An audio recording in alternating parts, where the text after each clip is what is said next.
Alors bonjour Nicolas, vous m'avez contacté il y a quelque temps pour me parler de quelque chose en particulier. Et je vais d'abord vous laisser vous présenter et vous allez m'expliquer pourquoi vous m'avez contacté.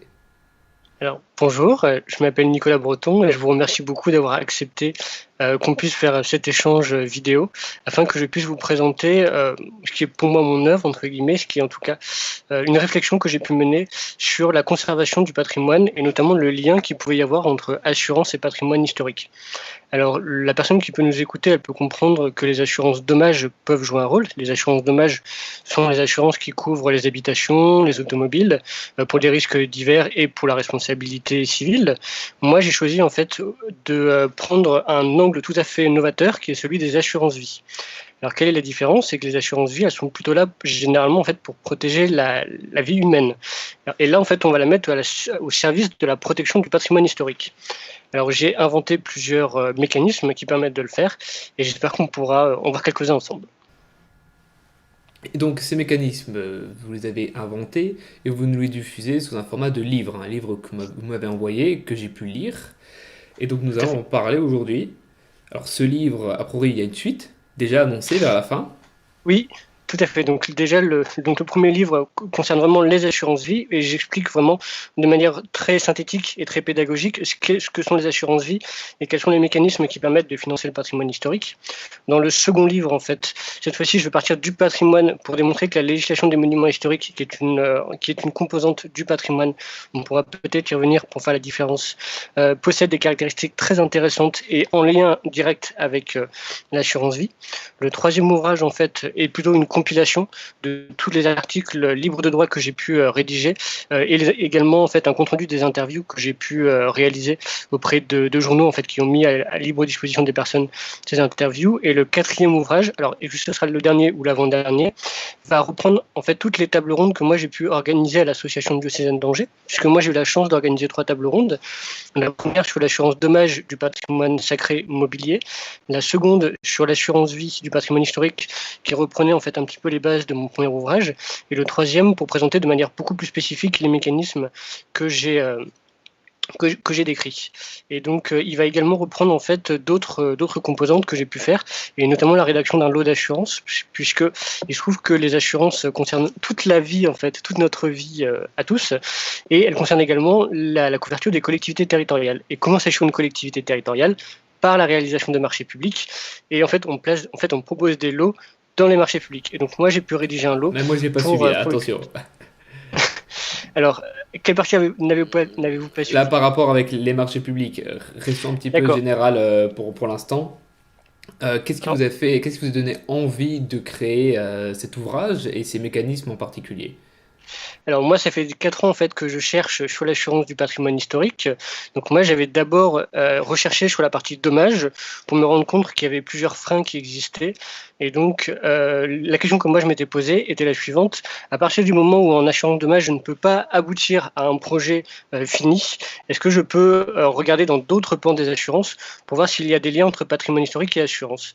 Et je me suis rendu compte que quand on regarde les autres champs, l'assurance vie était un champ qui était totalement laissé entre guillemets lacunaire par les différentes compagnies qui existent. Aujourd'hui, quand vous regardez, on parle beaucoup d'écologie, on parle beaucoup de développement durable avec les assurances vie, mais on ne parle pas d'autres thématiques. Aujourd'hui, je suis le seul à parler d'assurance vie du patrimoine historique. Et je trouve également que les freins que j'avais rencontrés en assurance dommage, et notamment les freins économiques et juridiques, ne se retrouvent pas en assurance vie, puisque ce qu'il faut comprendre, c'est que quand vous voulez couvrir un bien en assurance dommage, il va falloir créer des conventions spéciales. Alors, c'est quoi une convention spéciale?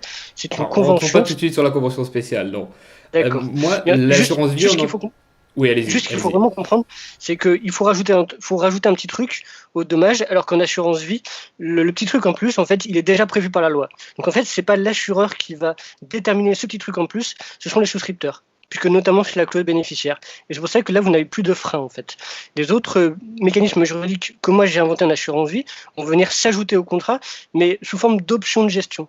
Ce ne sont plus en fait des contraintes pour l'assureur, c'est plutôt des atouts. Alors que nos auditeurs ne s'inquiètent pas, je suis sûr que vous n'avez pas compris qu'est-ce qu'un souscripteur, qu'est-ce que la clause bénéficiaire. On va définir ça à la suite, bien sûr, en rentrant dans le fond de l'ouvrage.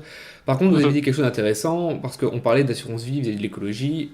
Je ne pense mhm, pas, je trouve pas, moi personnellement, qu'on parle d'assurance vie tout court actuellement. Elle est peut-être avec le système des retraites, parce qu'il y a tout le côté des fiscalisations, il y a tout le côté de gestion de budget. Mais pour les personnes qui ne sont pas intéressées par la retraite, pour les jeunes en particulier, encore maintenant, on n'en entend pas tout à fait. parler. Je ne dis pas qu'on n'en parle pas. Moi, j'en ai Alors, surtout entendu parler, comme tout le monde, c'est vis-à-vis du drame à Notre-Dame de Paris.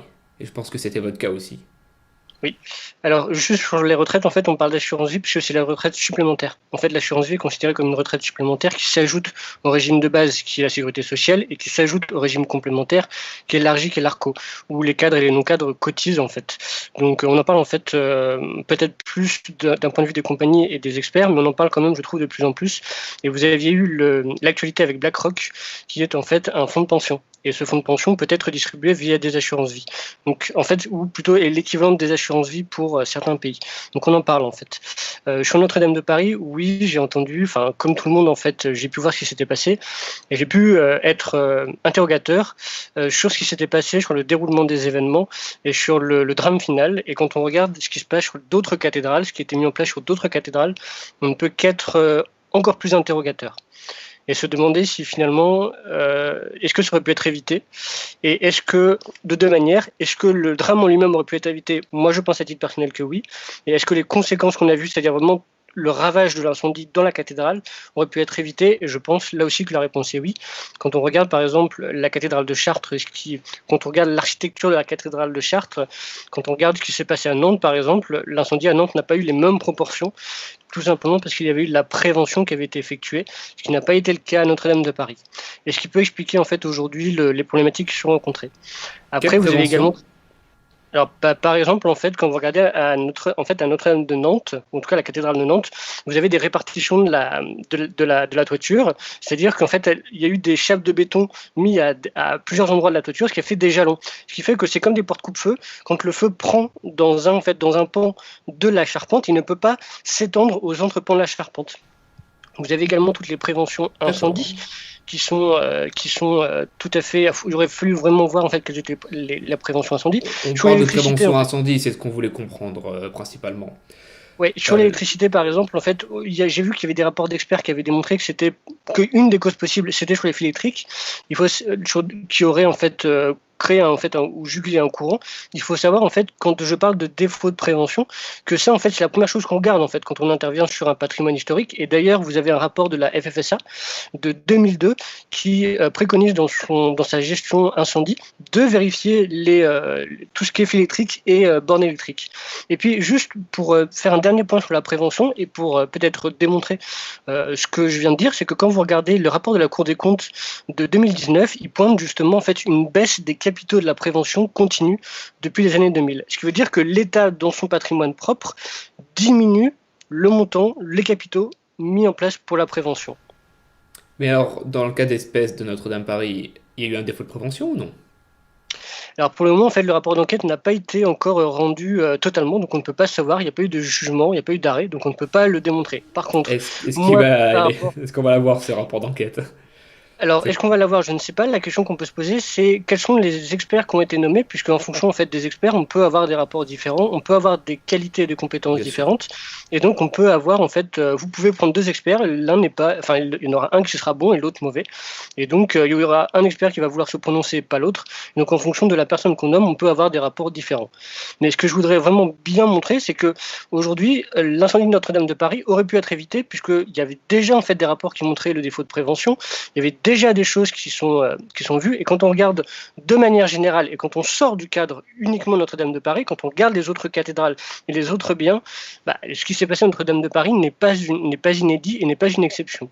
Et la question qu'on peut se poser, c'est pourquoi est-ce que c'est arrivé? Alors, qu'est-ce qui s'est passé du point de vue de l'assurance à Notre-Dame de Paris? Puisque c'est un Alors, cas général. On peut dire qu'on peut mettre ça sur un cas général. alors Histoire qu'on donc illustre bien. Alors ça pose la question de l'assurance dommage des cathédrales. Alors il faut savoir que le cas général, c'est que les cathédrales appartiennent à l'État, ce qui n'est pas le cas des églises. Les églises appartiennent aux communes depuis la loi de 1905. Alors les cathédrales n'appartiennent pas tous à l'État, il y a quelques exceptions, comme en Corse, où la cathédrale appartient en fait au département ou à la région, je ne sais plus, mais vous avez quelques cathédrales en France qui appartiennent à des régions ou à des départements. Et puis quand on parle de cathédrale, il faut bien s'entendre sur ce qu'on parle, parce que en fait, la Révolution française a réduit le nombre de diocèses, et donc en réduisant le nombre de diocèses, elle a réduit le nombre de cathédrales. Donc parfois, en fait, on appelle une cathédrale quelque chose qui était une cathédrale avant 1789, ou en tout cas avant le Concordat, et qui ne l'est plus depuis.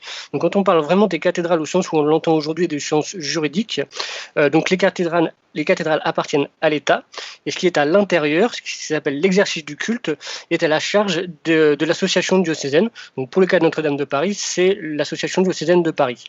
Après, vous avez également, en fait, si on reprend toujours le cas des cathédrales, la possibilité pour les associations d'aller plus loin que ce que la loi prévoit et d'assurer de manière plus grande leur patrimoine.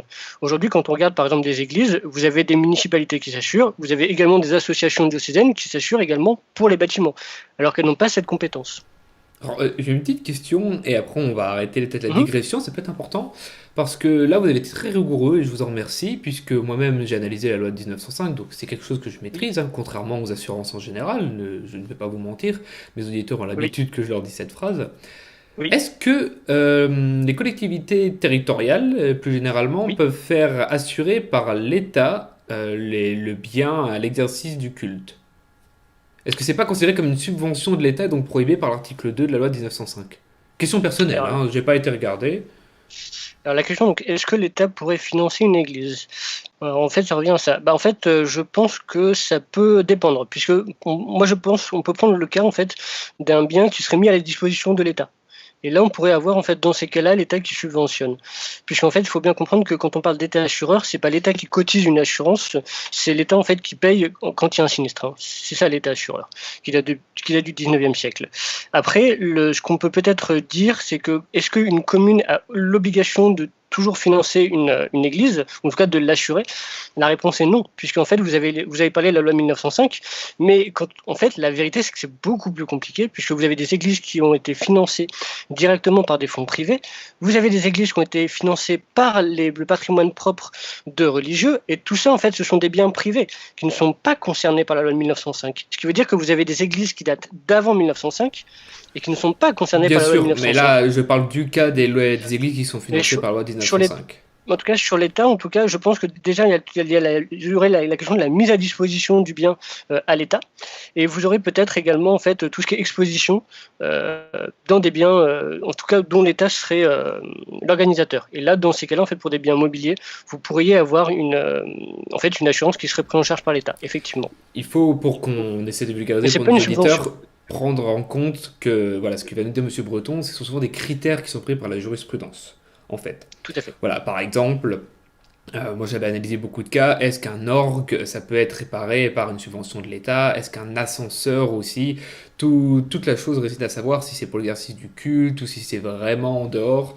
Et là-dessus, c'est tout un contentieux et donc toute une caractérisation juridique. Mais c'est une question Sachant que, très intéressante. Je suis content de sachant l'avoir eu en parlant avec vous. Sachant que sur les orgues, il faut vraiment bien comprendre que ce sont des monuments historiques à part, puisqu'il y a vraiment en fait des dispositions particulières du Code du patrimoine qui sont référencées aux orgues, et donc peut-être que le cas des orgues n'est pas forcément le cas représentatif. En plus, c'est un élément intéressant, souvent parce qu'on privilégie le savoir-faire français sur les orgues, comme quoi faire du protectionnisme patrimonial, ça existe, je ne sais pas pourquoi on n'en fait pas plus largement. En Alors juste peut-être une Ouais, chose, allez-y, allez-y, allez-y. quand on regarde par exemple ce qui s'est passé, je ne sais pas si vous avez regardé en Italie et en Espagne récemment, où il y a eu une restauration de statues et de peintures, on ne peut que se féliciter du savoir-faire français en la matière. Puisque je ne sais pas si vous avez vu, enfin, Alors, non, pas du tout. l'avant-après. Si vous avez Alors, les noms des œuvres que nos éditeurs puissent voir aussi. je n'ai pas en tête le nom, mais qu'ils aillent sur Internet, qu'ils aillent voir Italie, restauration ratée, ça a été décrié. Non, non, mais ça a été décrit il y a très peu de temps, hein.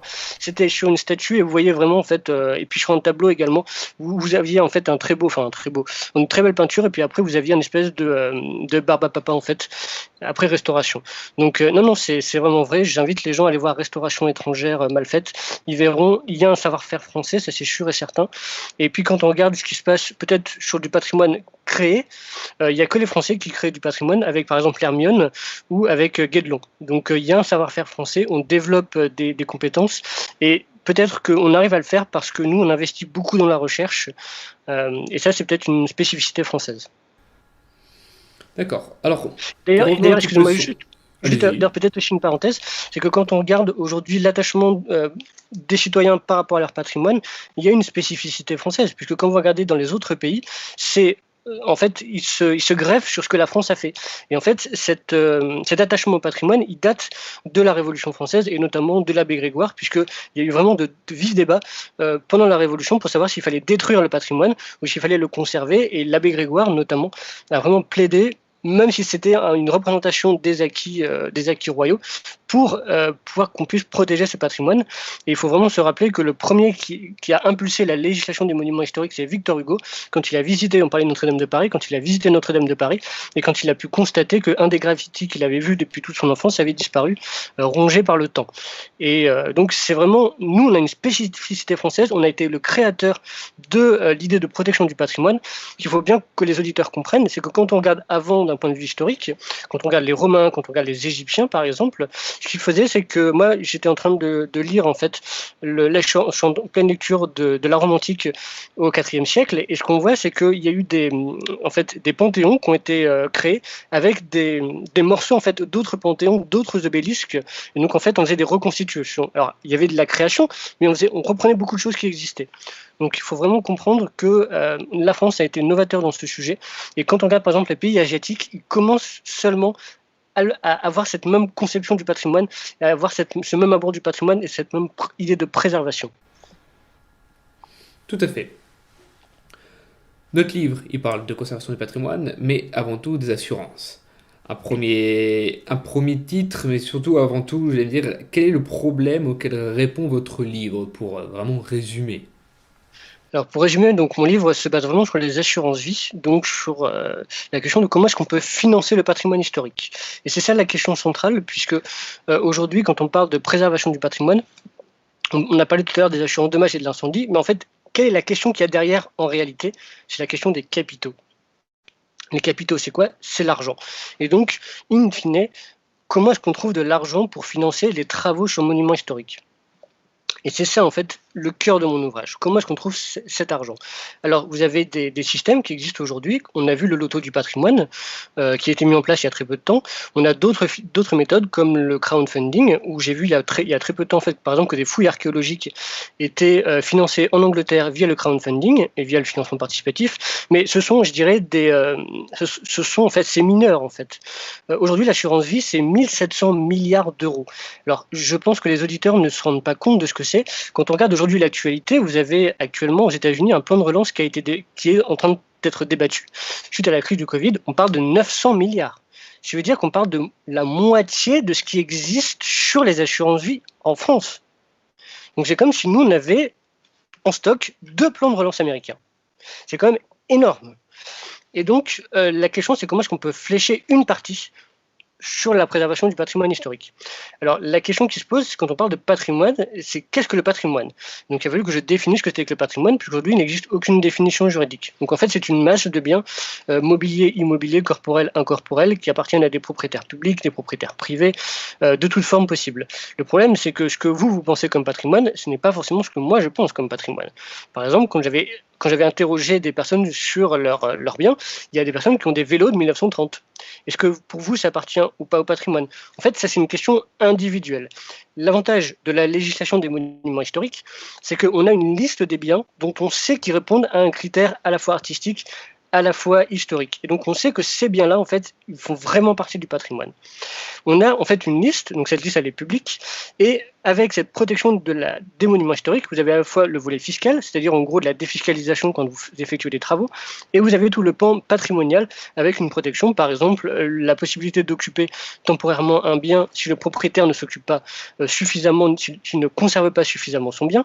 Il peut y avoir également le fait, quand vous voulez réaliser des travaux, d'avoir des contraintes pour bien vérifier que les travaux sont en lien avec l'historicité du bien, etc. Et donc, mon livre, c'est comprendre comment est-ce que, suivant les mécanismes de l'assurance vie, on peut financer ce patrimoine à condition. Et donc l'un des mécanismes que je propose, c'est le partage des intérêts, c'est-à-dire que quand votre contrat d'assurance vie Attendez, dégage un certain... avant le mécanisme, qu'est-ce qu'un contrat d'assurance vie? Parce que c'est avant tout ça le Alors, premier titre de votre livre. Vous oui, définissez une partie assez purement juridique que j'ai appréciée. oui. Qu'est-ce que le contrat d'assurance vie? Comment ça fonctionne? Et Alors, pourquoi alors, premièrement, philosophiquement, pourquoi avoir voulu expliquer les mécanismes du contrat d'assurance vie? Et qu'est-ce que ça apporte à cet ouvrage? Est-ce que vous n'avez pas eu la conscience que puisse faire peur à des auditeurs, puisque c'est une partie purement juridique sur du droit de base des donc, contrats d'assurance vie?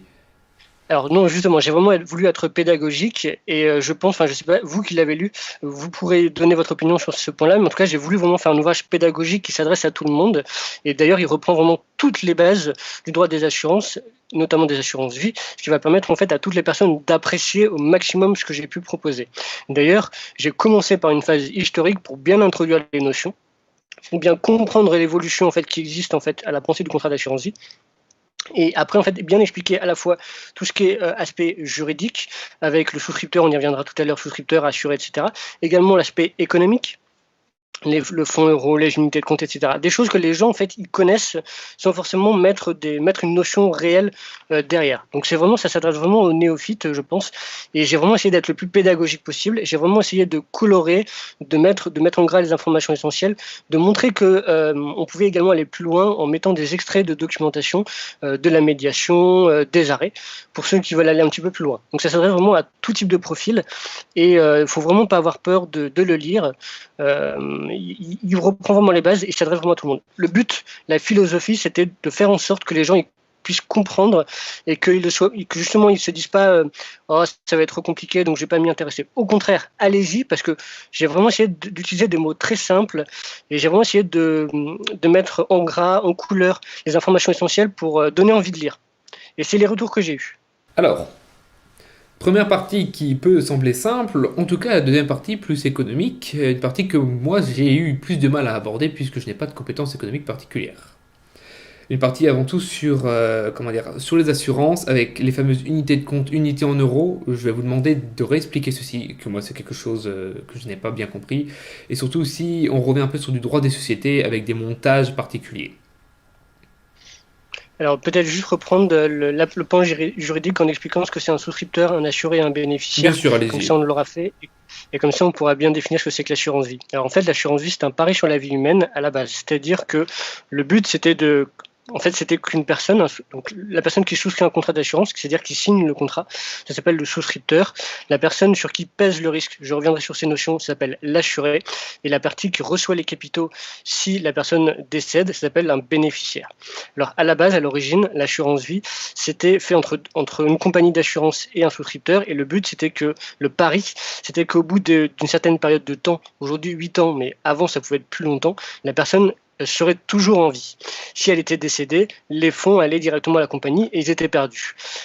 Si la personne était encore en vie, elle touchait le capital qu'elle avait entre guillemets investi plus un pourcentage d'intérêt. C'est vraiment basé sur l'aléa, donc c'est-à-dire sur la vie humaine.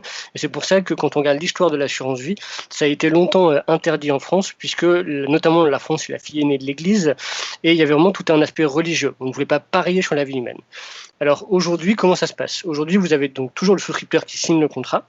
Vous avez l'assuré sur qui pèse le risque, c'est-à-dire que en fait, c'est plus le souscripteur, c'est plus le souscripteur qui doit vivre ou mourir, c'est l'assuré. Et on regarde en fait au terme du contrat si l'assuré est toujours en vie ou s'il est décédé. Soit l'assuré est toujours en vie. Et donc, dans ces cas-là, le bénéficiaire du contrat, c'est le souscripteur qui récupère ses fonds. Soit l'assuré est décédé, et dans ce cas, les capitaux sont dirigés vers le bénéficiaire. Alors, peut-être un point très important, le bénéficiaire peut être une personne physique ou une personne morale. On en reparlera tout à l'heure avec la clause bénéficiaire conditionnée. Sur la différence Je entre vous arrête, unité de compte, une personne morale, donc ça peut être une société. Voilà. Les collectivité. auditeurs ne peuvent ne pas savoir ce que c'est une personne morale. Oui. En cas d'espèce, ça va surtout concerner les sociétés. C'est pour ça que j'ai réduit. Alors, une personne physique, c'est comme moi ou comme vous, et puis une personne morale, c'est une personne plutôt, on va dire, c'est le flou, c'est-à-dire c'est la société, la collectivité territoriale, ça peut être une association, et on y reviendra tout à l'heure. Alors, sur l'unité de compte et sur les fonds euros, alors le fonds euro, c'est quoi? Alors, on parle beaucoup aujourd'hui de la crise et du taux d'endettement de la France. En fait, le fonds euro, c'est les banques qui achètent de la dette française. C'est basé sur l'OAT, c'est les obligations du Trésor français. Ce qui fait que quand aujourd'hui vous avez un contrat d'assurance vie 80% ou 100% fonds euros, en fait vous détenez de la dette française. Et pourquoi est-ce que votre fonds euro il est rémunéré? C'est parce que quand une personne émet de la dette, c'est-à-dire que quand elle demande de l'argent sur les marchés, pour que les gens achètent sa demande, pour qu'elle la finance, pour qu'elle donne de l'argent à cette personne qui demande de l'argent, eh bien, cette personne qui demande de l'argent, elle rémunère sa dette, elle rémunère sa demande d'emprunt. Et en fait, vous, quand vous voyez votre fonds euro augmenter, c'est parce que tout simplement, c'est les intérêts de la dette qui s'accumulent. Alors, le fonds euro, pourquoi est-ce qu'on dit qu'il est sécurisé? C'est parce que, en fait, il bénéficie de l'effet cliquet. Ce qui veut dire que quand vous mettez 1 euro dans votre fonds euro, en fait, il ne pourra jamais être, vous ne pourrez jamais perdre 7 euros, vous ne pourrez que gagner de l'argent. Ça s'appelle l'effet cliquet. Alors que sur les unités de compte, les unités de compte, elles sont investies soit en actions, soit en obligations. Les obligations, on l'a vu, c'est de la dette. Les actions, en fait, c'est des parts d'entreprise. Et donc, quand vous achetez des actions, vous pariez sur le fait que l'entreprise que vous subventionnez, entre guillemets, elle va croître. Mais ce n'est pas le cas de toutes les entreprises, malheureusement. Et on sait qu'il y a entre 20 et 30%, si mes souvenirs sont bons, de toutes les entreprises qui sont créées sur une année qui disparaissent. Et c'est pour ça qu'en fait, vous avez un risque beaucoup plus important sur les unités de compte. C'est parce que il n'y a pas de garantie. Alors que sur le fonds euro, il y a une garantie. Alors, la question a été débattue d'un point de vue juridique au niveau de l'Union européenne et notamment de la Cour de justice de l'Union européenne. Et la Cour de justice de l'Union européenne a validé le fait que le fonds euro, lui, était sécurisé avec cet effet cliquet et que les unités de compte, elles étaient beaucoup plus volatiles, elles correspondaient plus à l'aspect économique. Et ce que je voulais vraiment rajouter, c'est que l'assureur, lui, la seule obligation qu'il a, c'est de vous garantir le nombre d'actions ou le nombre d'obligations que vous avez souscrit et non leur valeur. Alors, quelle est la différence? C'est que quand vous achetez une part d'entreprise, la banque ou l'assurance, elle vous garantit toujours que vous avez cette part d'entreprise.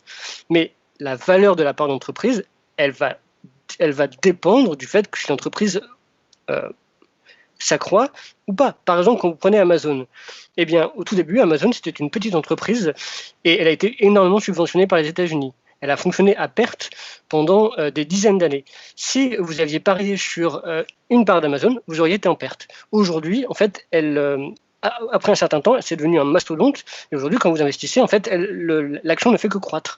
Mais il a fallu un certain temps. En fait, c'est ça l'aléa. C'est-à-dire que vous auriez eu toujours une part, mais la valeur de la part aurait, elle, fluctué dans le temps. Je ne sais pas si j'étais clair ou pas. Non, ça a été clair, mais il faut beaucoup plus de connaissances que ça. Moi-même, excusez-moi. Alors de manière très synthétique, je dirais que le fonds euro, c'est vraiment c'est basé sur l'État, sur la dette de l'État français, alors que l'unité de compte est basée plutôt sur l'économie réelle. Et le problème de l'économie réelle, c'est qu'elle fluctue et donc vous n'avez pas forcément de garantie du capital. Alors, le rapport avec les assurances, et notamment les assurances vie, c'est que dans votre contrat d'assurance vie, qu'est-ce qui rémunère votre contrat? C'est le risque que vous prenez. C'est-à-dire que c'est ce sur quoi vous investissez. Et vous n'avez que 2 supports où vous pouvez investir en France. Ce sont les fonds euros, donc en gros la dette d'État français, ou les actions et les obligations des entreprises. Et pourquoi alors passer par une assurance vie et pas directement aller acquérir des actions? Alors ça, c'est une très bonne question et je pense que ça dépend du niveau de compétence, du niveau de connaissance des personnes. C'est-à-dire que l'avantage de l'assurance vie, c'est que c'est l'assureur qui a une part du risque. Et notamment les fonds euros, en fait, il n'y a quasiment aucun risque. Alors que si vous alliez sur des types d'autres produits financiers comme les PEA, notamment pour les actions, il faut avoir un certain nombre de connaissances. Il faut PEA, suivre la bourse. Définissez à chaque fois les acronymes. Vraiment pas autour.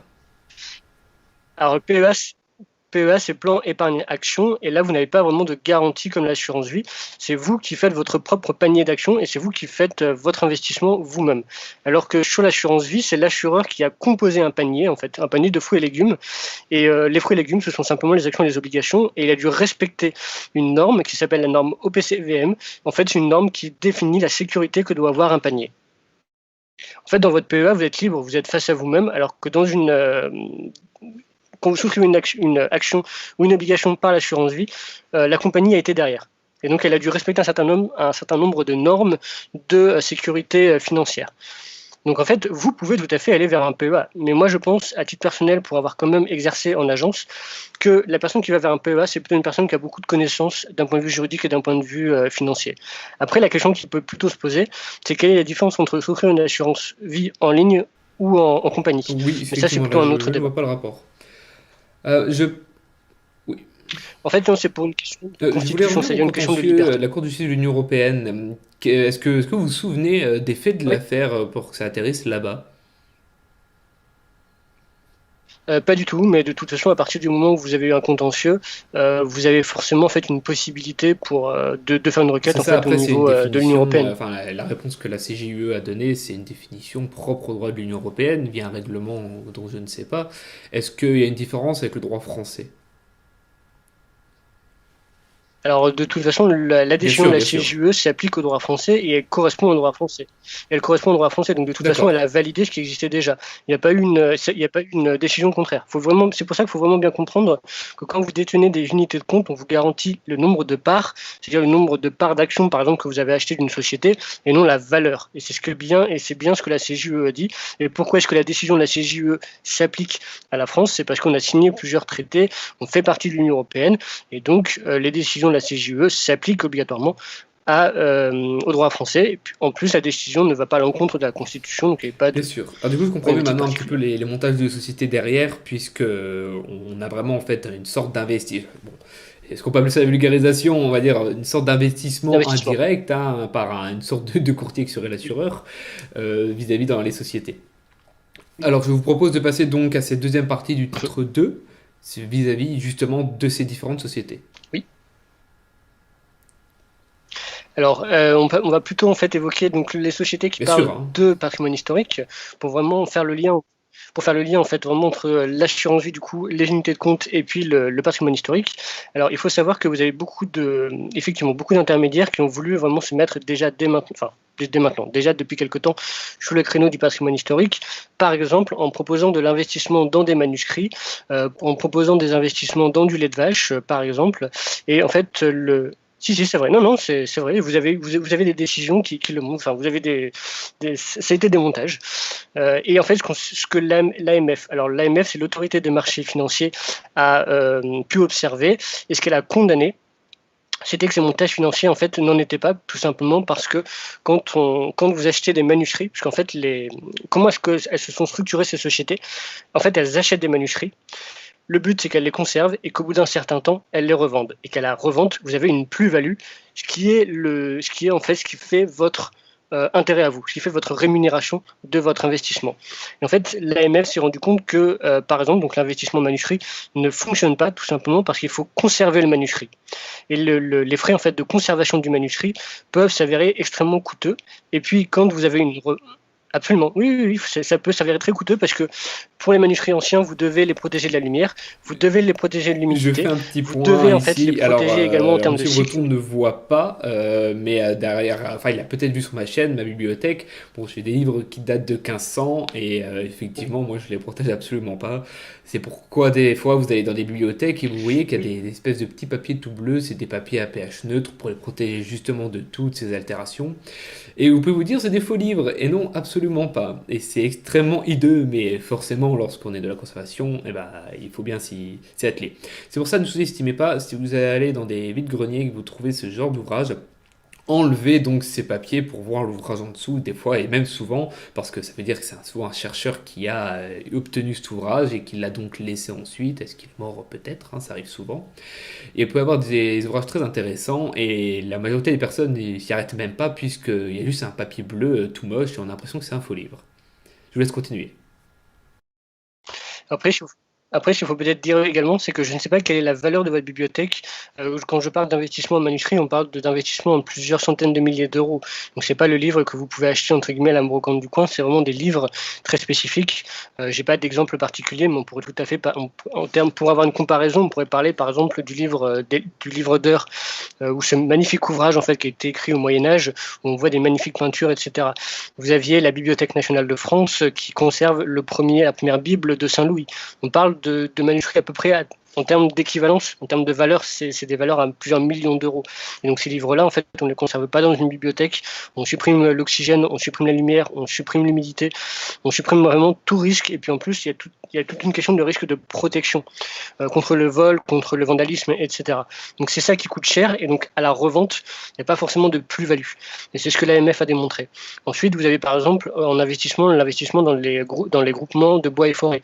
Mais aussi, en fait, quand on regarde exactement, vous avez toute une contrainte parce qu'il faut gérer la forêt, il faut l'élaguer. Tout ça, ça prend compte de l'argent. En fait, c'est un investissement dans l'investissement. Et c'est ce que les gens n'ont pas forcément pu mesurer quand ils ont souscrit ces unités de compte basées sur les bois et forêts ou sur les manuscrits. Et puis, vous avez d'autres investissements qui, moi, m'intéresse plus d'évoquer ici, ce sont les investissements sur les Malraux et sur les monuments historiques. Alors, qu'est-ce que les Malraux et qu'est-ce que les monuments historiques? Alors, les Malraux, ce sont des secteurs sauvegardés, c'est-à-dire que là, le législateur a voulu protéger une cohérence urbanistique, c'est-à-dire, en gros, garder l'aspect Moyen-Âge à un village. Et donc, il l'a protégé dans un secteur sauvegardé en contrepartie d'une petite partie de défiscalisation. Les propriétaires des biens privés, des maisons, etc. ne peuvent pas faire tous les travaux qu'ils souhaitent. Ils doivent respecter une cohérence architecturale. Et vous avez des investisseurs qui ont acheté ces petites maisons qui se trouvaient dans ces petits villages pour y effectuer des travaux. Puisque le but, en fait, quand vous faites de la défiscalisation, une des obligations, c'est de faire des travaux et au bout d'un certain temps, de revendre ses biens immobiliers.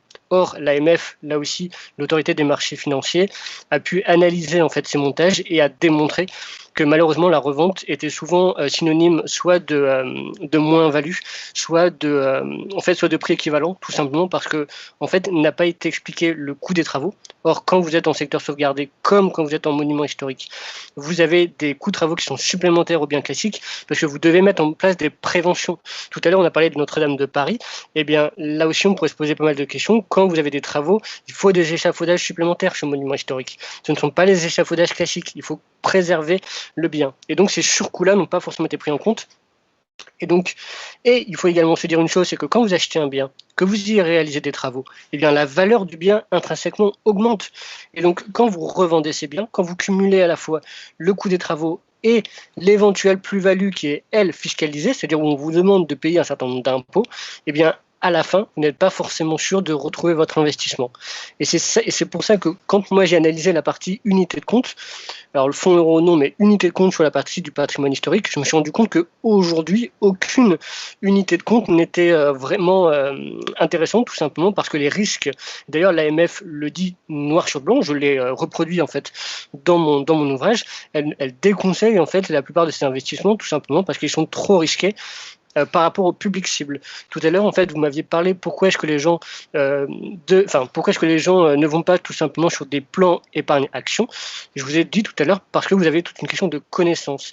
Eh bien, là, l'AMF le dit elle-même, c'est-à-dire que quand vous n'avez pas de connaissance sur certains sujets, n'y allez pas. Et juste pour terminer sur les monuments historiques, puisque vous avez le pendant du Malraux sur les monuments historiques. Aujourd'hui, vous avez des projections, mais vous n'avez pas de certitude, tout simplement parce que les Malraux, on a un recul sur ce qui s'est passé, parce que ça existe depuis plus d'une quinzaine d'années. Or, aujourd'hui, les SCPI monuments historiques, ces sociétés civiles qui achètent des biens monuments historiques, qui font des travaux et qui espèrent à la revente une plus-value, aucune de ces unités de compte n'a été portée à terme. Donc on ne sait pas si aujourd'hui les projections qui ont été réalisées dans la fascicule juridique qui a été remise au souscripteur est valide ou non. Eh bien, tout simplement parce que quand vous faites de l'investissement dans un bien immobilier, vous devez la revente se fait que 15 ans. Donc en fait, il faut attendre 15 ans. Alors, c'est une obligation de rentabilité. Mais si c'est rentable, si la plus-value est rentable avant, quel est le problème? Dans aucune projection, en fait, elle est rentable avant. En fait, il y a eu 3 jalons qui ont été posés, c'était 4, 8 et 15 ans, et on se rend compte que c'est à partir de la 13e ou la 14e année que l'investissement commence à être rentable. Oui, vous avez également le fait que d'un point de vue juridique, vous devez attendre 15 ans. Après, il faut savoir que comme malheureusement vous avez des problèmes également de rentabilité, eh bien, vous avez une possibilité de repousser le départ, entre guillemets, ou la liquidation des SCPI de 2 ans. D'ailleurs, c'est ce qui se passe pour les Sofica, on aurait pu parler de Sofica, où vous avez une possibilité pour les sociétés de cinéma de repousser la date de liquidation, c'est-à-dire la date de fin des instruments financiers 2 ans après, tout simplement, Et puisque vous alors avez des problèmes justement, de cette rentabilité, rentabilité. parce que je pense que vous n'avez pas parlé ici durant cet entretien, et c'est pareil pour l'ouvrage. Qu'est-ce qui fait cette rentabilité? Alors c'est une très bonne question puisqu'aujourd'hui il n'y en a pas. Donc en fait, normalement en fait, la rentabilité elle est basée sur la revente, c'est-à-dire que sur un bien classique j'achète, je revends, et que par exemple si j'achète à Paris, je suis sûr de revendre dans 10 ans plus cher que ce que j'ai acheté aujourd'hui. Et donc le delta, si j'ai acheté un bien 100 000 euros en 2020 et que je le revends en 2030 120 000 euros, le delta, les 20 000 euros en plus, c'est ma plus-value. C'est ça en fait la rentabilité qui est aujourd'hui espérée D'accord, je sur pensais les que c'était la Malraux et sur les monuments défiscalisation du historiques. coup. Puisque le pari qui est alors, vous avez également une part de défiscalisation, mais d'abord et avant tout, le montage est fait pour que, en fait, il est basé sur la revente de ces biens. Après, vous avez effectivement raison, les Malraux et les monuments historiques sont basés sur la défiscalisation. Ça s'appelle le one-shot, c'est-à-dire que la personne achète des parts de SCPI et elle peut défiscaliser une partie de son revenu, de son patrimoine, en fait, supérieure à la tranche des 10 700 euros qui est prévue par le Code général des impôts pour les personnes classiques comme vous et comme moi, qui ne détiennent pas de monuments historiques. Et on peut aller au-delà. Après, ce qui a été remarqué, c'était que c'était du one-shot, c'est-à-dire que vous le faisiez qu'une année, et les autres années, en fait, vous deviez conserver votre unité de compte pendant 14 ans, sans pouvoir, à chaque fois, chaque année, redéfiscaliser à hauteur de plus de 10 000 euros. Alors, je ne sais pas si j'étais clair, mais ça veut dire qu'en gros, vous pouvez défiscaliser, par exemple, 12 000 euros la première année, et après, c'est D'accord, zéro moi je jusqu'à comprends, la c'est vrai que 15e année. je pense que nos éditeurs ne nous ont pas suivis sur ce point de la défiscalisation. En fait, ce qu'il faut vraiment comprendre, c'est qu'en gros, c'est une baisse d'impôt qui se processe uniquement sur la première année. La deuxième, la troisième, la quatrième, la cinquième, jusqu'à la 14e, vous n'y avez plus droit. Et c'est pour ça en fait que ce qu'on se rend compte, c'est que c'est pas forcément si intéressant que ça, puisque en fait ça vous fait détenir un instrument financier qui a quand même une valeur pendant 14 ans sans que ça puisse vous défiscaliser vous votre revenu. Et donc là encore, on n'a pas assez de recul pour mesurer si oui ou non il y a eu une rentabilité qui a été démontrée. Mais aujourd'hui, moi, de ce que j'ai pu voir, de ce que j'ai pu analyser, je doute énormément. Et c'est pour ça que moi, quand j'ai fait une proposition de création d'une enveloppe économique, je l'ai basée dans un premier temps sur la SCPI, mais dans un second temps, je les ai basées sur les obligations des associations qui s'appellent les titres associatifs. On pourra y revenir si vous le souhaitez. Alors, je pense être passé à côté en fait, parce que je pensais qu'avant tout, ça se basait sur la défiscalisation et surtout éviter la fameuse fiscalité sur la succession. C'est ça, mais faut vraiment comprendre une chose, c'est que quand on parle des SCPI Malraux et des SCPI Monuments Historiques, effectivement, le but principal, c'est la défiscalisation. Mais il ne faut pas non plus se leurrer sur le fait que quand les sociétés ont été créées pour produire des intérêts, elles ont forcément eu dans l'idée, en fait, la revente des biens immobiliers. Parce que la seule défiscalisation, j'ai du mal à croire qu'elles auraient pu baser intégralement leur instrument financier Bon, dessus. Donc il y avait forcément également avant de passer à autre chose, une question peut-être un peu plus simple, c'est-à-dire qu'il y avait beaucoup d'obligations pour la revente de ce patrimoine historique sur la conservation. On imagine mal revendre, enfin une société qui rachète une église, être obligée de la restaurer par exemple pour la revendre quand on voit que les communes justement les vendent puisqu'elles n'ont pas les fonds pour s'en occuper. Quelle serait la sanction pour une société qui en fait n'exécuterait pas toutes ses obligations de conservation en lien avec la loi sur le patrimoine historique? Alors en fait, la question qui se pose, c'est est-ce que votre bien il est classé ou inscrit au titre des monuments historiques. Alors si votre bien n'est pas protégé par cette législation, en fait, vous retombez simplement sur l'obligation classique d'entretien normal du bien. C'est-à-dire que si par exemple moi demain j'achète une église à titre privé pour y habiter à titre privé, ou par exemple monter mon entreprise parce que je suis un avocat, par exemple, eh bien dans ces cas-là, en fait, j'aurais simplement une obligation de conservation classique du bien, comme si j'achetais une maison au bord de la mer. Si vous achetez en fait un monument historique, vous êtes effectivement tenu à des contraintes. Quand vous voulez réaliser des travaux sur des... Alors peut-être qu'on n'a pas expliqué une chose, c'est la distinction entre les biens inscrits et les biens classés. Les biens inscrits au titre des monuments historiques, ce sont des biens qui possèdent une protection supplémentaire aux biens typiques, comme par exemple ma maison au bord de la plage. Et vous avez donc ces biens-là, en fait, à la base, à l'origine, en 1913, c'était uniquement en vue d'être classés. Aujourd'hui, en fait, c'est devenu une protection propre. Donc, on a vraiment été une étape d'après à l'étape d'après, comparé en fait au cahier. En fait, quand on regarde pourquoi, en fait, quelle était la pensée du législateur en 1913. Les biens classés, eux, ce sont vraiment des biens qui possèdent des contraintes supplémentaires aux biens, par exemple ma maison bord de la plage, et encore davantage comparé à ces biens inscrits. Donc c'est vraiment deux protections Est-ce que vous complémentaires. avez été regarder si la protections. chapelle Saint-Joseph à Lille a été justement soit inscrite dans cette protection supplémentaire ou dans les patrimoines Non. historiques? Ni l'une ni l'autre? Alors non, je Ah n'ai pas non, regardé. d'accord.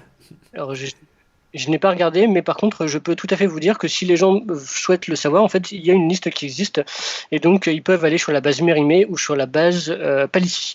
La base Mérimée, c'est pour les monuments historiques immobiliers, et la base Palissy, c'est pour les biens historiques mobiliers. Alors, sur votre question qui était de savoir quelles sont les contraintes, donc tout à l'heure j'en ai parlé, par exemple, quand vous voulez réaliser des travaux, vous devez en fait, quand vous êtes sur un bien inscrit, simplement déposer une autorisation de travaux qui sera étudiée de manière beaucoup plus scrupuleuse par la collectivité territoriale et également par le conservateur et l'architecte des bâtiments de France ou l'architecte des monuments historiques en fonction s'il est inscrit ou classé. Et si votre bien il est classé, par contre, là, il faudra vraiment faire constituer tout un dossier et il faudra demander avant la réalisation des travaux une autorisation supplémentaire. Donc quand il est inscrit, vous devez juste déposer une déclaration de travaux qui doit être refusée dans les 4 mois. Sinon, vous pouvez faire vos travaux. Si c'est un bien classé, vous devez demander une autorisation écrite, etc. Et pendant tout le suivi des travaux, pour les biens inscrits et pour les biens classés, vous avez en fait toute une étude en fait des scientifiques qui vont suivre les étapes de la réalisation des travaux pour bien vérifier que vous respectez scrupuleusement à la fois le côté artistique et à la fois le côté historique du bien protégé. Quand vous avez par exemple des propriétaires qui ne respectent pas leur obligation de conservation du bien, que ce soit au moment de la réalisation de travaux ou que ce soit de manière tout à fait classique, eh bien dans ces cas-là, en fait, il peut y avoir une occupation temporaire, c'est-à-dire qu'on vous exproprie de votre bien de manière temporaire pour soit mettre en sécurité le bien mobilier. Par exemple, vous avez, un calice. Vous ne vous en occupez pas, eh bien, l'autorité administrative compétente, c'est-à-dire le préfet, peut venir, il peut prendre le bien mobilier et le mettre, par exemple, on parlait de cathédrale, dans le trésor de la cathédrale, le temps que vous preniez les mesures nécessaires pour conserver le bien. Tout à l'heure, on parlait des manuscrits. Si votre manuscrit ancien qui date du XIVe siècle, qui vaut des millions d'euros, si vous ne le protégez pas contre la lumière, l'humidité, l'oxygène, eh bien, le préfet peut prendre cet objet mobilier, ce livre, et le mettre dans un trésor de cathédrale, le temps que vous fassiez les travaux nécessaires pour conserver le bien. Sinon, en fait, si on parle de biens immobiliers, il peut y avoir une expropriation, le temps de réaliser des travaux. Et les travaux seront en fonction en fait des travaux réalisés, etc., soit à votre charge totalement, soit à votre charge partiellement. En fait, ce qu'il faut vraiment comprendre, c'est que quand vous achetez un bien classé au titre des monuments historiques ou inscrit au titre des monuments historiques, d'une part, vous ne pouvez pas faire ce que vous voulez, et d'autre part, l'autorité administrative s'autorise de rogner sur votre droit de propriété pour conserver le bien, puisque le but de cette protection, c'est la transmission des monuments historiques aux générations futures. D'accord. Alors, moi, je vous sortais un petit peu du domaine juridique, parce que c'est quelque chose qu'on a du mal dans le domaine, et j'en suis bien conscient. C'est-à-dire que, voilà, on voit souvent des histoires d'églises qui sont vendues. J'ai pris la chapelle Saint-Joseph à Lille, parce que c'est celle en ce moment où il y a des manifestations, à l'heure où on tourne cet Ah oui, d'accord, je entretien, vois. pour lesquelles elle va Oui, être d'accord. détruite pour faire un restaurant universitaire. Donc, Oui. au vu de ce que vous venez de me dire, que je ne savais pas toutes ces distinctions, il me semble que donc toutes ces églises ne sont jamais dans un registre de protection supplémentaire ou historique. Faisons attention, puisque quand on regarde aujourd'hui la répartition des biens protégés, les biens religieux sont très importants. Vous en avez plus de 30%, si mes souvenirs sont exacts. Quand vous écoutez aujourd'hui Stéphane Bern, pour la mise en place de son auto du patrimoine, chaque année, il est sollicité et il est hyper sollicité sur les biens religieux. Et d'ailleurs, il a déclaré publiquement qu'il ne pouvait pas en fait prendre tout le cas des églises, parce que sinon, il ne pourrait pas, il ne ferait que ça. Donc en fait, aujourd'hui, on a peut-être une fausse représentation à cause de cette, pas publicité, mais en tout cas de cette actualité récente. Après, peut-être d'un point de vue plus politique, puisque vous m'y invitez, et je trouve que moi, j'ai écrit, en tout cas, j'ai rédigé une note à l'attention de Madame Roselyne Bachelot pour lui proposer de mettre en place le mécanisme qu'on va aborder tout à l'heure, et j'ai eu une fin de non-recevoir. Donc en fait, aujourd'hui, c'est vrai que quand on parle de protection du patrimoine d'un point de vue politique, il y a parfois la réalité et il y a parfois ce qu'on Bien entend. sûr. Et malheureusement, les deux sont déconnectés. Bien sûr, parce que le problème qui venait avec mon cas exemple, 1, 2, 3. Oui. C'est moi qui fatigue alors que c'est vous qui parlez. Avec mon exemple, c'était justement les communes qui se Effectivement. débarrassent de leur patrimoine car elles n'ont pas les fonds parce que les baisses de subventions publiques, hein, on va pas refaire la politique. Et justement, je me dis, si elles se font exproprier et que l'État prend en charge, bon bah c'est tout bénef pour les communes. Dans ce cas, elles peuvent se débarrasser sans attendre un acheteur privé et voir dépérir la chose, ce qui rend plus compliqué sa restauration. Mhm. Alors, quand on parle de collectivités, il faut vraiment comprendre qu'il y a 36 000 communes et qu'il y a 36 000 cas différents. Donc, vous avez en fait des collectivités, vous avez des maires que moi j'ai pu interviewer en 2017 qui me disaient clairement que si le bien pouvait brûler, c'était un intérêt pour eux. Et d'ailleurs, quand on regarde Notre-Dame de Paris, on peut se demander s'il n'y a pas eu un intérêt, puisque vous avez Monseigneur Aupetit qui a dit que comme ça permettrait de remettre un goût de jeune en fait dans le mobilier de la cathédrale. D'ailleurs, ça fait un tollé, beaucoup de gens s'en sont Et souvent cette offusqués. histoire-là Donc, il de faut la vraiment maison voir que qui brûle pour pouvoir toucher l'assurance. non, c'est pas une question d'assurance, non, c'est pas une question d'assurance. Vous n'avez pas compris. C'est qu'aujourd'hui, quand vous avez un monument historique, vous avez la côté en fait, vous avez ce qui s'appelle le secteur sauvegardé. Et en fait, dans le secteur sauvegardé, vous ne pouvez pas faire ce que vous voulez. Vous ne pouvez pas construire les bâtiments que vous voulez. Vous devez respecter tout un processus, des normes architecturales. Et vous ne pouvez pas construire n'importe quel bâtiment. Et donc, quand votre monument historique il brûle, bah, il est détruit. Donc, s'il est détruit, il n'y a plus de périmètre de sauvegarde. Et donc, dans votre centre-ville, vous pouvez faire ce que vous Ah voulez. oui, C'est pas une d'accord. question de toucher la Excusez-moi, mais quelle c'est est pas la une question de volonté toucher de la toucher, enfin, quelle est la volonté de vouloir mettre d'autres mobiliers dans Notre-Dame de Paris? Parce que dans Ah les bah petites communes, on ça c'est pas moi comprend, qui vois. effectivement, ça peut faire de la place, l'église qui brûle, de toute façon personne n'y Ouais, allait, d'accord. Mais dans ouais. Notre-Dame de Paris, quel est l'intérêt de déroger à cette loi? C'est pas à moi qu'il faut poser la question, puisque ce n'est pas moi qui en Parce suis à que, l'initiative de cette effectivement, ça idée, me choque moi aussi, je mais comprends il y pas le avait but vraiment en la fait. volonté, Voilà, je pense. il y avait vraiment la rajeunir en fait, vraiment la volonté de rajeunir et puis de profiter de ce sinistre, ce qui est d'ailleurs un petit peu problématique puisqu'il y a beaucoup de gens qui ont amendé en fait, qui ont donné de l'argent, qui ont fait des dons pour la restauration de la cathédrale. Et donc, on peut se demander si aujourd'hui leurs dons seront utilisés à bon escient. Bon, ça, c'est une autre question. Pour repartir sur les collectivités, vous avez plusieurs types de collectivités, vous avez plusieurs sons de cloche. Vous avez des collectivités qui veulent vraiment faire le maximum pour protéger leur patrimoine historique. Moi, j'en avais rencontré. Vous avez d'autres questions, si vous voulez, que je pourrais aborder, notamment des problèmes de remparts. Vous avez, en tout cas, pour rester vraiment sur la question des églises, vous avez des communes qui font vraiment tout pour protéger leurs biens. Vous en avez qui font vraiment rien pour ça, qui veulent vraiment qu'ils soient détruits. Et donc, il faut voir la vérité dans son ensemble, c'est-à-dire que vous avez des situations éclectiques. Et puis vous avez des maires qui sont entre les deux, qui font tout pour conserver leurs biens, sauf qu'aujourd'hui, d'un point de vue politique, mettre de l'argent dans la conservation du bien, tout de suite, c'est de la perte d'argent, puisqu'en fait, votre budget il est grévé. Moi, j'ai repris On va le reprendre le rapport qu'avait fil fait la région justement. Occitanie. Allez-y. Attendez, justement, j'ai repris le rapport de la région Occitanie qui démontrait que 1 euro investi dans le patrimoine sur le long terme, c'était 10 euros d'injecter dans l'économie réelle, puisque vous avez les emplois directs et vous avez les emplois indirects qui sont générés. Mais tout de suite, d'un point de vue politique, vous perdez en fait de l'argent. Et c'est pour ça qu'aujourd'hui, vous avez beaucoup de biens en fait qui sont détruits, etc. Mais vous avez également, en fait, il faut voir aussi que vous avez des problèmes sur les associations diocésaines ne sont pas toutes en capacité aujourd'hui de gérer leurs biens. Parce qu'en fait, il faut comprendre que quand on parle des églises, l'entité juridique ecclésiastiques qui sont derrière, en général, ce sont des associations diocésaines. Il faut comprendre qu'elles ont un nombre de salariés qui est réduit.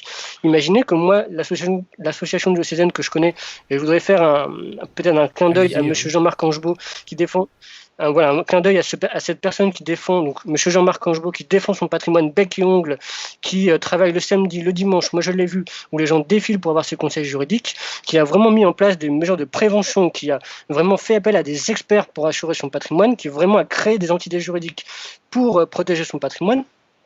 Eh bien, tout ça, ça coûte du temps, ça coûte de l'argent, et il est tout seul pour gérer en fait un champ de patrimoine qui est l'équivalent d'un département. Rendez-vous compte, une seule personne gère quasiment l'équivalent d'un département. Aujourd'hui, allez par exemple dans des grands châteaux privés ou dans des grands châteaux publics, vous avez plusieurs juristes pour gérer une partie. Donc en fait, vous avez également le fait que les gens ne veulent, c'est peut-être polémique, je vais dire, mais l'Église en 1905 n'est plus l'Église d'aujourd'hui.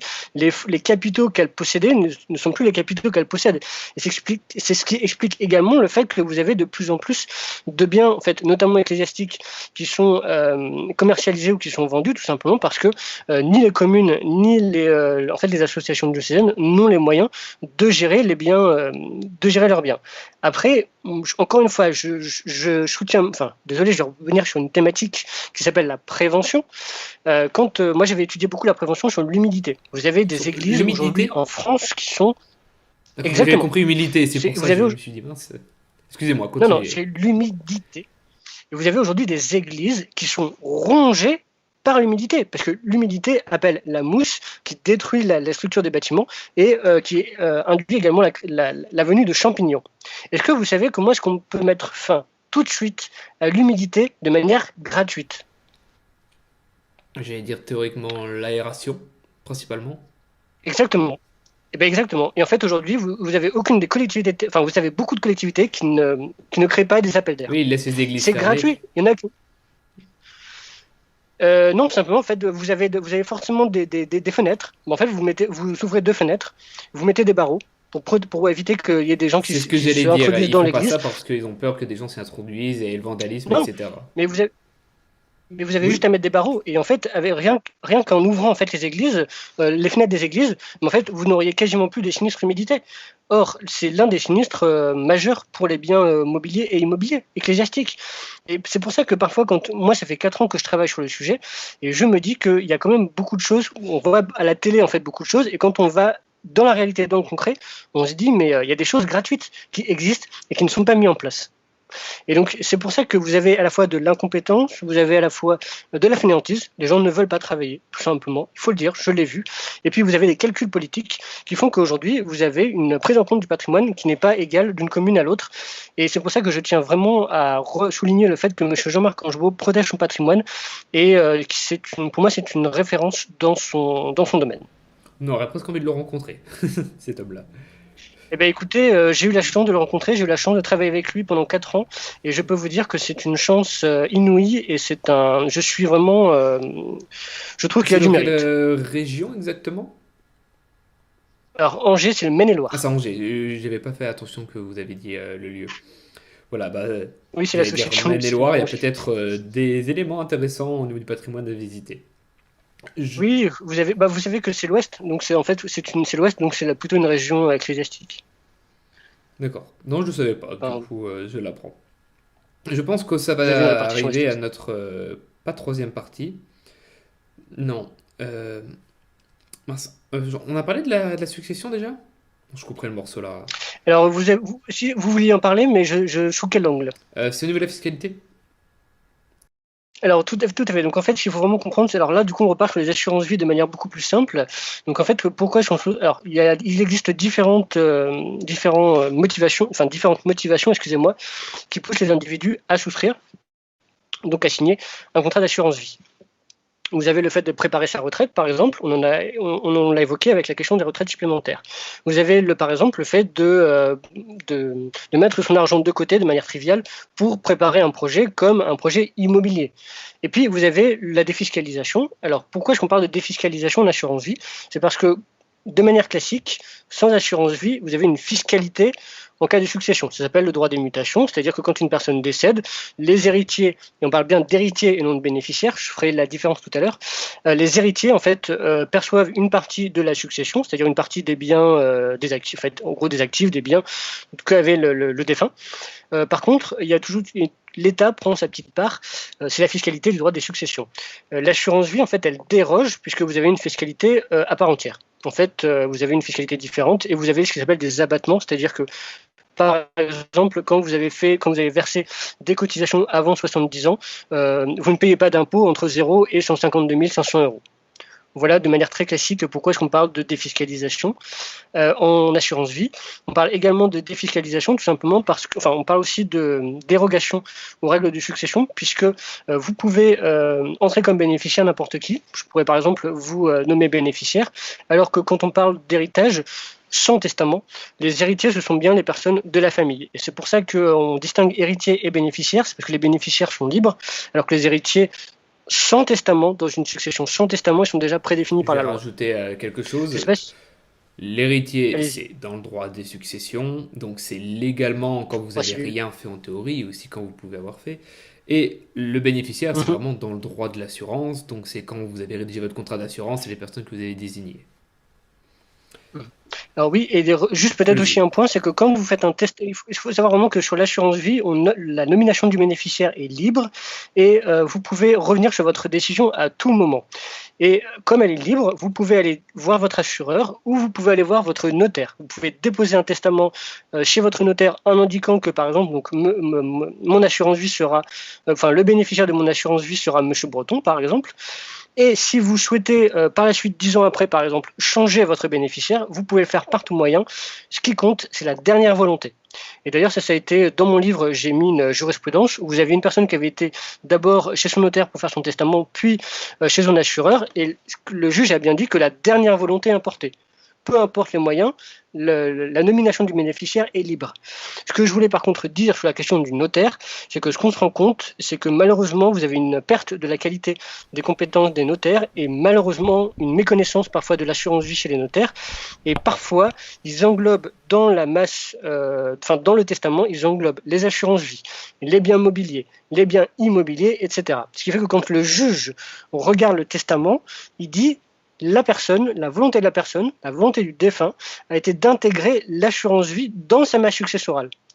Et donc, par conséquent, vous perdez l'avantage, vous perdez la fiscalité hors succession, puisque de vous-même, vous avez réintégré votre assurance Ah, vie dans la excellent. masse successorale. J'avais Et lu, c'est et pour ça, là je viens de mieux comprendre.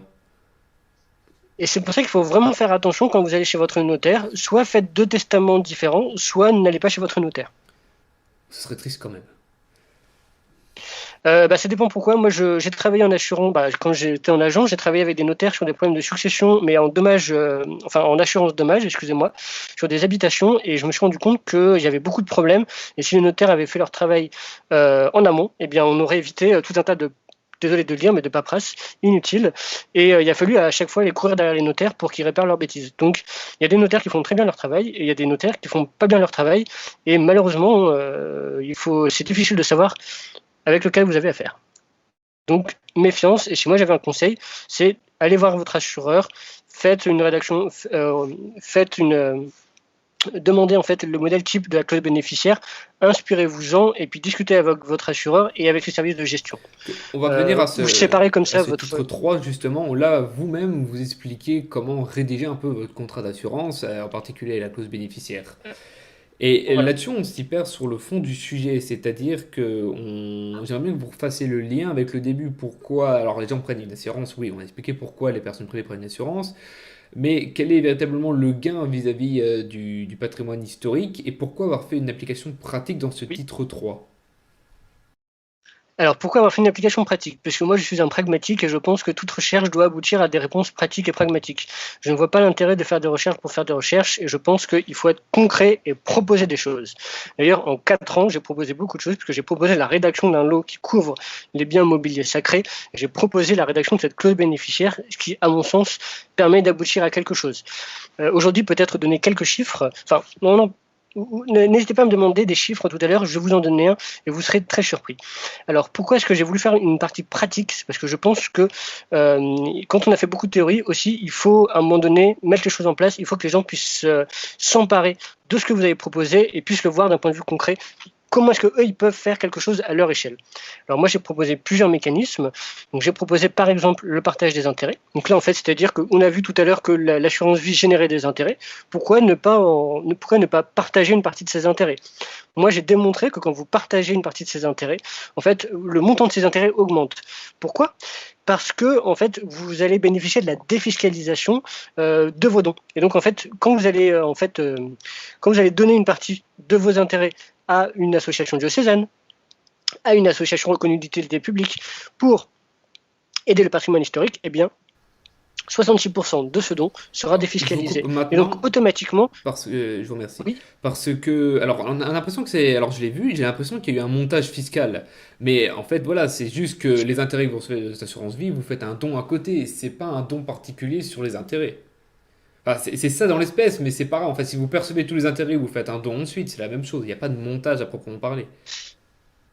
ah ouais, d'accord, il y a pas le montage, c'est extrêmement simple. Hein, c'est Voilà. vraiment le problème en fait, c'est qu'il fallait tout à fait. Après, il fallait juste démontrer qu'il y avait un intérêt pour le souscripteur, et ça, il m'a fallu plusieurs étapes. Mais oui, c'est pas un montage financier complexe comme en fait j'ai pu le voir sur les SCPI par exemple que je décris au monument historique, ou comme les SCPI Malraux, ou comme on a vu les unités de compte basées sur les manuscrits, etc. Où là, vous avez vraiment des montages complexes, et parfois on a du mal à s'y retrouver. Donc moi, ce que je propose, c'est extrêmement simple et On est bien extrêmement dans deux pratique. choses Pourquoi? différentes là. Parce que tout à fait. D'un côté, en fait, sur les SCPI, vous avez la création d'une unité de compte, alors que moi, pour le moment, sur le partage des intérêts, c'est uniquement de donner une partie de ces intérêts à une association de défense du patrimoine historique, ou à un château, etc. Donc là, c'est vraiment extrêmement simple. Mais je vais partir du plus simple au plus compliqué. Et tout à l'heure, vous me demandiez quel était le lien entre l'assurance vie et le patrimoine. Ben, quand vous regardez par exemple le rapport du médiateur, le médiateur, en fait, alors le médiateur, pour expliquer de manière très simple, c'est une institution qui a été introduite depuis les années 2010 pour éviter l'engorgement des tribunaux. C'est-à-dire qu'avant d'aller dans une procédure judiciaire, vous allez devoir régler votre litige avec votre compagnie C'est un à l'amiable. négociateur, Le rapport, pour vulgariser. exactement. Et donc non, parce que le négociateur, pour moi, c'est le Oui, non, négociateur mais du bien contrat sûr, bien du sûr. contrat. Mais C'est-à-dire c'est là où vous... là, je pense que c'est plus pertinent pour les gens. Faut savoir faire des erreurs C'est un juridiques des arbitre, si fois. vous voulez. C'est un arbitre, si Un vous le arbitre, souhaitez. oui, c'est un peu Et mieux, donc cet j'avoue. arbitre, en fait, voilà. Donc cet arbitre, en fait, il rédige un rapport, et qu'est-ce qu'il dit dans ce rapport? Il dit que les personnes veulent de plus en plus avoir des montages simples, ou en tout cas des mécanismes simples pour faire quelque chose, pour donner un sens à leur épargne. Et bien justement, le partage d'intérêts, c'est quelque chose de très simple. C'est je prends une partie de mes intérêts, je le donne à une association, ou je le donne à un château, et en contrepartie, je reçois un don fiscal. Et enfin, quand je dis donner ses intérêts, c'est une partie de ses intérêts. Et comme vous recevez un don fiscal, vous augmentez automatiquement cette part d'intérêt. Donc en fait, c'est du gagnant-gagnant, à la fois pour vous et à la fois pour le patrimoine. En fait, moi j'ai fait des calculs, quand vous faites un petit peu de ce partage d'intérêts, en fait, vous conservez 80% de vos intérêts initiaux. Donc en fait, avec un petit don, vous faites des grands heureux. Alors ça, c'était pour le partage des intérêts. Alors après, moi, j'ai proposé également, enfin, j'ai repris quelque chose que la CARAC avait mis en place, qui est le fléchage de 1% des versements vers les assurances vie. Donc, au lieu que ce pourcentage, en fait, quand je mets 100 euros dans un contrat d'assurance vie, la CARAC en prend un, ne le met pas dans le contrat d'assurance vie, elle le déplace directement. Donc on ne passe pas par le contrat, on ne passe pas par la fiscalité de l'assurance vie, etc., des rachats qui prélèvent une partie, etc. Et elle le donne directement à une association qu'elle a choisie, reconnue d'utilité publique, et donc vous recevez 66% directement de défiscalisation via la défiscalisation des dons. Et donc avec ça, elle a réussi en 10 ans, si mes souvenirs sont bons, à donner quelque chose entre 2 et 5 millions d'euros. En 10 ans, 2 à 5 millions d'euros à des associations. Donc en fait, ça marche. Et c'est pas des mécanismes incompréhensibles où les gens n'adhèrent pas qui fonctionnent. C'est très simple. Puisque en fait, c'est des petites choses qui font des grandes choses, qui font des grands Surtout, c'est dons. automatisé. Et donc, C'est ça qui est important. Parce que c'est moi, quand j'ai eu cette partie 3, je me suis dit, voilà, sans être méchant, on s'en fout en fait. Un don, c'est un don. Il n'y a pas besoin de parler d'assurance et tout. Bon, vous avez de l'argent, vous le donnez, et c'est comme ça que ça règle le problème. Mais là, je comprends mieux parce que déjà, l'assurance, c'est la première thématique. Mais surtout, ça permet d'automatiser la chose. Et les Français, malheureusement, je pense plus globalement tout le monde, avec le développement technologique, sont devenus tellement extrêmement feignants de réitérer la procédure que c'est beaucoup plus facile et beaucoup plus impactant sur le résultat final d'automatiser la procédure. Et puis vous avez une autre chose, c'est-à-dire que là on va aborder, si vous l'acceptez, la question de la clause bénéficiaire conditionnée, où là on prend vraiment une autre dimension, puisque là en fait il y a une contrepartie, il y a déjà une conditionnalité, et il y a une contrepartie qui est fixée dès le début. Donc en fait ça change la nature, puisque là en fait vous faites un don, mais déjà vous savez, c'est contraint juridiquement, votre don ne pourra pas servir à n'importe quoi, il devra servir à quelque chose de précis, et en deux, vous allez pouvoir percevoir quelque chose, une contrepartie non financière de votre vivant, en plus de la défiscalisation dont on vient de parler. Alors, juste pour reprendre la question de la clause bénéficiaire conditionnée, donc qu'est-ce que c'est que la clause bénéficiaire? Comme on l'a dit tout à l'heure, il y a 3 personnes dans le contrat d'assurance vie. Vous avez le souscripteur, l'assuré, le bénéficiaire. Quand votre assurance vie, quand votre assurance vie, elle est dénouée par votre décès, c'est le bénéficiaire qui reçoit les capitaux qui étaient présents sur le contrat. Eh bien, moi, ce que je propose, c'est que 5% des capitaux, pas plus, 5% des capitaux, soient directement transférés à une association qui s'occupe du patrimoine. Et moi, j'ai proposé le fonds de dotation patrimoine et solidarité en Anjou. Et j'ai contraint, en fait, l'utilisation des capitaux à la réalisation de travaux. C'est-à-dire que les fonds que vous allez donner, ils ne vont pas servir au financement du culte, ils ne vont pas servir à payer ou à rémunérer les personnes qui travaillent pour le culte, ils vont uniquement servir à la réalisation de travaux sur les monuments historiques. C'est bien cette catégorie de patrimoine dont on sait exactement quelle elle est et qu'elle possède un intérêt historique ou artistique. Donc c'est pas pour n'importe quel, c'est pas pour n'importe quoi et c'est pas sur n'importe quel bien. Après, la question que moi je me suis posée, c'est est-ce qu'on pouvait aller plus loin en définissant juridiquement les travaux? Alors les travaux, on sait ce que c'est, mais est-ce qu'on pouvait flécher encore plus loin, est-ce qu'on pouvait biseauter encore plus loin la clause, la spécialiser encore plus en allant que sur certains travaux? Et en fait, donc j'ai fait toute une analyse qui va apparaître bientôt sur l'ex-base. Et en fait, la conclusion que moi j'en ai tirée, c'était de dire que c'était beaucoup trop complexe, puisque il fallait vraiment distinguer les travaux d'amélioration, d'entretien d'un côté et les travaux de construction, de reconstruction et d'agrandissement de l'autre. Alors ça, n'importe qui peut comprendre. Amélioration, en gros, c'est j'entretiens mon bien. Et puis les travaux de construction et d'agrandissement, en gros, c'est je fais des extensions. Ça, c'est simple d'un point de vue sémantique. Mais quand on rentre dans la jurisprudence, quand on rentre dans la culture juridique, là c'est un peu plus compliqué, puisque vous avez parfois certains travaux, les mêmes, qui peuvent entrer dans l'une ou dans l'autre des catégories, suivant en fait, par exemple pour la construction de fenêtres. Si vous faites des fenêtres avec des chiens assis, c'est-à-dire en gros c'est des à l'américaine en fait. Si vous créez 1 mètre carré en plus, ce sont des travaux de construction. Si vous respectez et suivant l'angle de la fenêtre, dans ces cas-là, vous faites des travaux d'amélioration. Excusez-moi. Je veux dire que, en fait, vous voyez que c'est très compliqué. Et moi, je me suis posé la question, est-ce que la personne qui gère aujourd'hui des milliers de mètres carrés de monuments historiques va se prendre entre guillemets la tête en plus pour savoir si tel travaux va bien respecter la catégorie des travaux d'amélioration et des travaux d'amélioration et d'entretien, ou alors est-ce que ces travaux-là ils vont rentrer dans la catégorie des travaux de construction et d'agrandissement? Encore une fois, c'est très séduisant sur le papier, mais quand on rentre dans le détail des travaux, c'est beaucoup plus complexe, et c'est pour ça que la conclusion, c'est de dire qu'il faut mieux se limiter à la réalisation. Je dirais même que c'est très séduisant devant le juge. Puisque voilà, là c'est le problème du jury, c'est que vous avez vraiment cherché à être plus précis, histoire que personne ne puisse y déroger. Oui. Mais malheureusement, la personne qui va recevoir le don à la base, elle a beau voir la surspécialisation de la clause, elle va rien y comprendre et elle va limite ne rien faire pour éviter d'avoir un souci plutôt que d'appliquer son don. Exactement. Et justement, la question que moi je m'étais posée, c'était l'avantage de la clause que moi j'ai proposée, c'est qu'elle est très rigide, puisqu'elle vous oblige à faire des travaux, mais en même temps elle est très souple, parce qu'elle s'applique à tous les types de travaux. Et il y a quelque chose, je ne sais pas si vous l'avez remarqué, mais quand on parle de monuments historiques, on parle de biens immobiliers et on parle de biens mobiliers. En ne définissant pas les travaux, les capitaux peuvent aller pour les biens mobiliers ou pour les biens immobiliers. Alors quand on définit encore plus les travaux, par exemple en travaux d'amélioration ou alors en travaux d'agrandissement, en fait on se borne quasiment que sur les biens immobiliers. Donc en fait, en étant à la fois rigide en obligeant en fait la réalisation de travaux, mais en ne précisant pas plus, on reste souple et on laisse une légèreté, si je peux dire, d'application aux gestionnaires. Rappelons que quand on parle de gestion de biens monuments historiques, c'est extrêmement complexe. La législation, elle fait intervenir plusieurs droits. On a tout à l'heure, pour prendre le cas de l'association diocésaine que moi j'ai pu suivre, on parle de biens privés, on parle de droit privé, on parle de droit public, on parle de la législation de 1905, on parle du droit canon, on parle de différents droits, de droit de l'urbanisme, etc. Et il faut comprendre qu'on n'a pas forcément le temps d'aller dans la précision à chaque fois. Et donc, faire quelque chose de rigide, mais en même temps de souple, ça permet en fait à tout le monde d'appliquer la clause et de s'en emparer.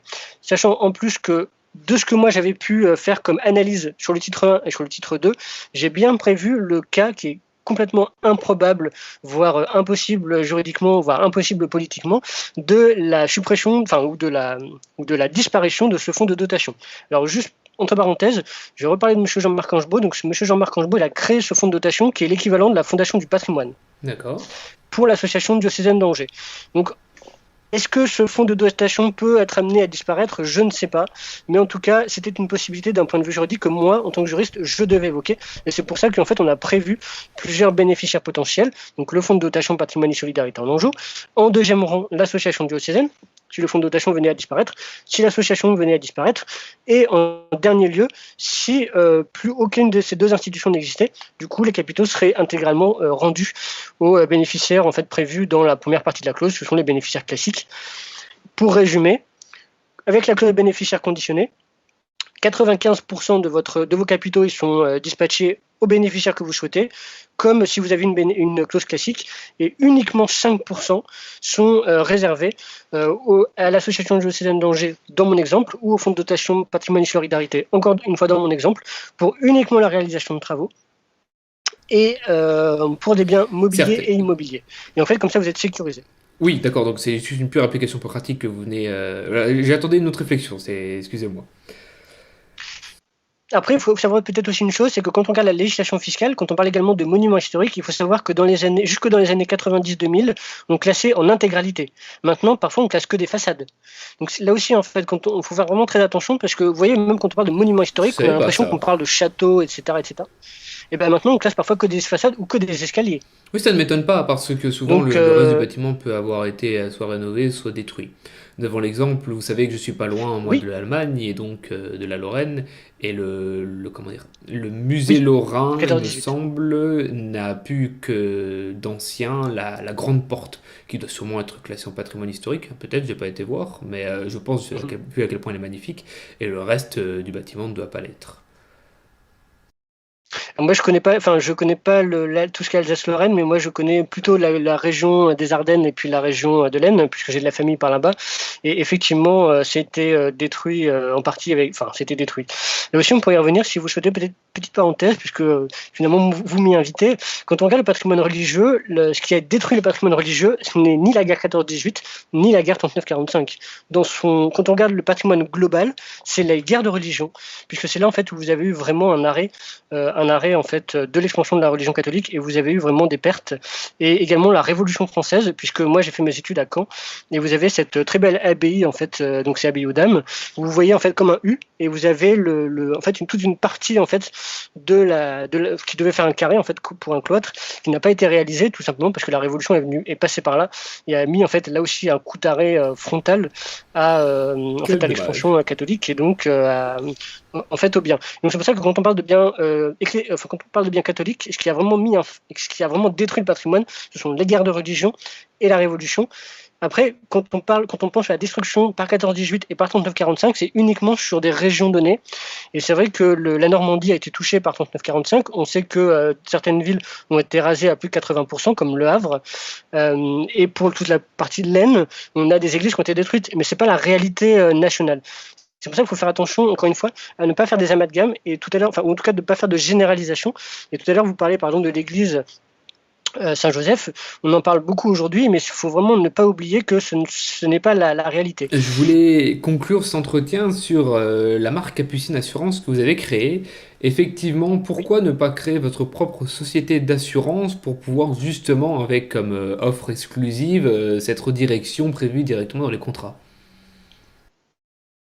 Alors j'ai essayé de le faire, et je me suis rendu compte en fait que je m'étais confronté à plusieurs résistances. D'une part, vous avez les propriétaires et les gestionnaires de patrimoine historique qui veulent avoir de plus en plus de garanties, mais qui ne veulent pas forcément payer de plus en plus cher leurs cotisations. Donc en fait là vous avez un problème, vous avez un hiatus. On peut pas faire l'un et l'autre. Donc en fait du coup ils prennent les assureurs classiques, et ils en sont de manière publique, ils les critiquent, mais finalement ils les prennent tels qu'ils sont. Et puis vous avez une résistance des compagnies qui ne veulent pas en fait forcément vraiment modifier d'autant plus leur contrat d'assurance, parce que modifier leur contrat d'assurance, ça suppose avoir des gestionnaires en plus. Et ça, aujourd'hui, on est dans un contexte d'hyperconcurrence.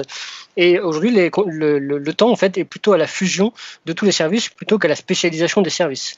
Et puis, quand on regarde aujourd'hui le coût des assurances, ça n'a jamais coûté aussi peu cher que d'assurer un patrimoine historique. Moi, pour vous le dire, j'ai assuré des collectivités à quelques vingtaines d'euros pour des millions d'euros d'œuvres. Quand vous faites quand vous faites des marchés publics, vous êtes vraiment en hyper concurrence. Et là, vous pouvez, moi je l'ai vu, 20 euros sur 5 ans pour 1 million d'œuvres d'art. Donc aujourd'hui, on n'a jamais été aussi peu cher en assurance et vous ne ferez jamais aussi peu cher. Donc en fait, vous avez à la fois le fait que les gens, enfin les propriétaires et les gestionnaires veulent plus mais ne sont pas prêts à payer. Et puis vous avez le fait qu'aujourd'hui, en termes de concurrence, on est déjà sur ce qui se fait de mieux. Et puis vous n'avez aucune volonté de préciser davantage les contrats.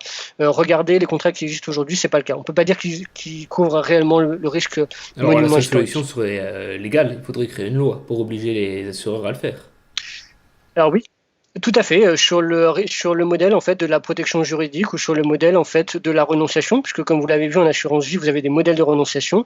Vous avez donc des modèles, donc le juge ou plutôt excusez-moi, le législateur a déjà donné des modèles sur la protection juridique. Il a déjà donné un cadre que devaient respecter les compagnies. Donc oui, je pense que vous avez tout à fait raison.